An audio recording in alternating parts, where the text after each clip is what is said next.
दोस्तों, हर घर के किचन में मौजूद गरम मसाले के तौर पर इस्तेमाल की जाने वाली लौंग के बेशुमार तिब्बी फ़वाइद होते हैं। लौंग का तेल दांतों के दर्द में बेहद मुफीद होता है, जबकि इसका पानी बनाकर इस्तेमाल करने के भी बहुत से फ़वाइद हैं।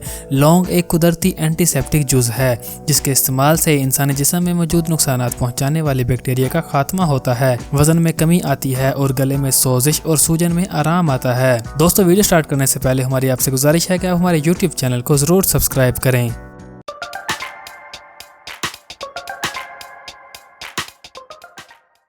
दोस्तों, माहिरीन ग़िज़ाइयत के मुताबिक लौंग में vitamin C, fibre, magnesium, antioxidant agent और विटामिन भरपूर मिकदार में पाया जाता है। दोस्तों, लौंग आसानी से मसालों में मिल जाता है, जबकि इसका इस्तेमाल बहुत से तरीकों यानी सालन, पुलाव, बिरयानी और अक्सर औकात मसाले वाली चाय में किया जाता है। लौंग के एंटीऑक्सीडेंट जुज़ होने के सबब इसको पानी के इस्तेमाल से जिस्म में मुज़र सेहत अज्जा का इखराज होता है, जिसके सेहत पर बराह रास्त मुस्बत नताइज आते हैं। शुगर के मरीजों के लिए ये नहायत मुफीद होता है।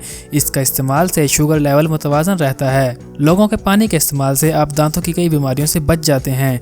लौंग का पानी मुतली, उल्टी की कैफियत होने के अलावा उल्टियों और मैदे के दीगर मसलों में मुफीद साबित होता है। दोस्तों, लौंग एंटीबैक्टीरियल जुज़ है। इसके पानी के इस्तेमाल से कई तरह की एलर्जी और मौसमी इन्फेक्शन में अफाका होता है। वजन में कमी के ख्वाहिशमंद अफराद लौंग के पानी इस्तेमाल करके फाजिल चर्बी से छुटकारा पा सकते हैं। सर्दियों में लौंग का कहवा पीने से मौसमी बीमारियों से निजात मिलती है। दोस्तों, हम वजन लौंग, दारचीनी और छोटी इलायची को पीस लें। 1 कप पानी उबालें और इसमें 1 चाय का चम्मच या पाउडर शामिल कर लें। पानी मज़ीद उबलने पर चूल्हा बंद कर दें। अब इसे छान कर नौश फरमाएं। जायका बेहतर बनाने के लिए इस पानी में लीमों के चंद कतरे या शहद भी शामिल किया जा सकता है। दोस्तों, छोटी इलायची, दारचीनी और लौंग के इस पाउडर का इस्तेमाल सुबह नहार मुँह भी किया जा सकता है।